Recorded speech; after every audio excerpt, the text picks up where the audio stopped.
Hello friend, welcome to my YouTube channel Shivam sir classes में आप सभी का बहुत बहुत स्वागत। मैं आज आप लोगों के लिए क्लास 12 बायोलॉजी का चैप्टर मानव में जनन से एक मोस्ट इम्पोर्टेंट टॉपिक जिसका नाम है मादा जनन तंत्र का सचित्र वर्णन में आप लोगों को इसके बारे में बताएंगे। ये आप लोगों के बोर्ड एग्जाम में 5 मार्क्स का बिल्कुल आता है। तो इसको देख लेते हैं पहले। इसमें कौन कौन से भाग होते हैं? अंडाशय, अंडवाहिनी, गर्भाशय, योनि।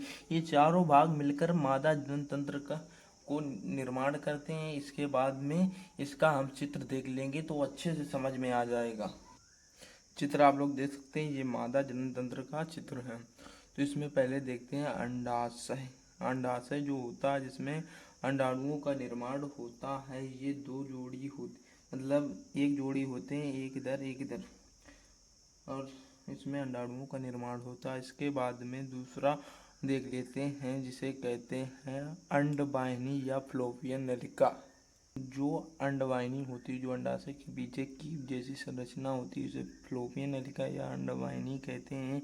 इसमें जो अंडाशय में अंडाणु बनते हैं उस अंडाणुओं को फ्लोपियन नलिका के द्वारा गर्भाशय तक लाया जाता है। एंड निषेचन की प्रक्रिया ही अंडवाहिनी या फ्लोपियन नलिका में होती है। आई होप आप लोगों को ये अच्छे से समझ में आ रहा होगा। इसी प्रकार से अगला टॉपिक देख लेते हैं जिसका नाम है गर्भाशय। जो गर्भाशय होता है उसकी संरचना उल्टे नाशपाती के आकार की होती है। एंड शुक्राणुओं को अंडवाहिनी तक ले जाता है और इसी में ही भ्रूण का भरण पोषण एंड इसी में पलता है भ्रूण। इसके बाद में अगला टॉपिक है जिसे कहते हैं योनि। वेजाइना होता है जो मादा जनन तंत्र का बाहरी अंग होता है, जो लचीला मांसपेशियों से बना होता है। ये शुक्राणुओं को ग्रहण करके गर्भाशय तक पहुंचाता है। आई होप आप लोगों को ये चित्र अच्छे से समझ में आ गया होगा। ये अंडाशय, अंडवाहिनी एंड गर्भाशय, योनि, इन सभी को मिलाकर बनता है मादा जनन तंत्र। के बाद में देख लेते हैं इन सभी की डिफिनेशन। डिफिनेशन में लिखा अंडाशय। मादा में एक जोड़ी अंडाशय उदर गुहा के नीचे भाग में दोनों ओर स्थित होते हैं, मतलब उदर गुहा पेट में दोनों ओर स्थित होते हैं। ये मादा का प्रमुख अंग होता है। इसमें मुंह का निर्माण होता है। इससे प्रमुख और भिन्न प्रकार के हार्मोन निकलते हैं। तो हार्मोन कौन कौन से निकलते हैं?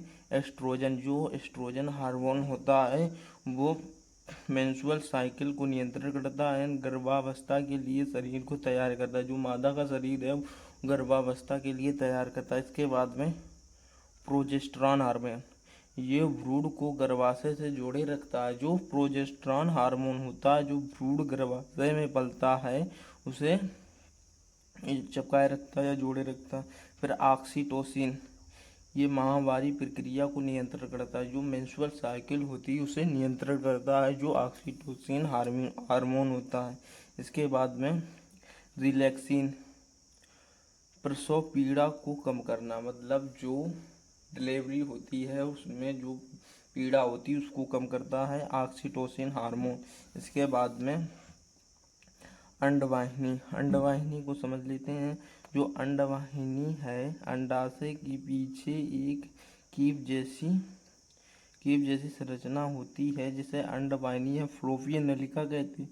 अंडाशय में निर्मित अंडाणु अंडवाहिनी के द्वारा, जो अंडाशय में अंडाणु निर्मित मतलब बनते हैं उसे अंडवाहिनी के द्वारा गर्भाशय तक पहुंचाया जाता है। अंडवाहिनी में ही निषेचन की क्रिया होती है, जैसे अंडवाहिनी या फ्लोपियन नलिका ही कहते हैं उसे। ऐसे में निषेचन की प्रक्रिया होती है। इसके बाद में अगला टॉपिक है गर्भाशय। ये इसकी संरचना उल्टा नाशपाती के समान होती है। शुक्राणुओं को अंडवाहिनी तक ले जाने में कार्य करता है तथा इसमें भ्रूण का भरण पोषण, मतलब भ्रूण पलता इसी में है, गर्भाशय में। इसके बाद में योनि। जो योनि या वेजाइना होती है ये मादा का बाह्यजनन अंग होता है। ये जो लचीली मांसपेशियों की बनी होती है। ये शुक्राणुओं को ग्रहण कर गर्भाशय तक पहुंचाता, मतलब जो शुक्राणु होते हैं ग्रहण करके गर्भाशय तक पहुंचाता है और ये वेजाइना का काम होता। आई होप आप लोगों को मादा जनन तंत्र का सचित्र वर्णन अच्छे से समझ में आ गया होगा। तो वीडियो अच्छी लगी हो तो वीडियो को लाइक करें, शेयर करें, कमेंट करें एंड यदि चैनल पर नए हो तो चैनल को सब्सक्राइब करें ताकि नए वीडियो आप तक जल्द ही पहुंचे।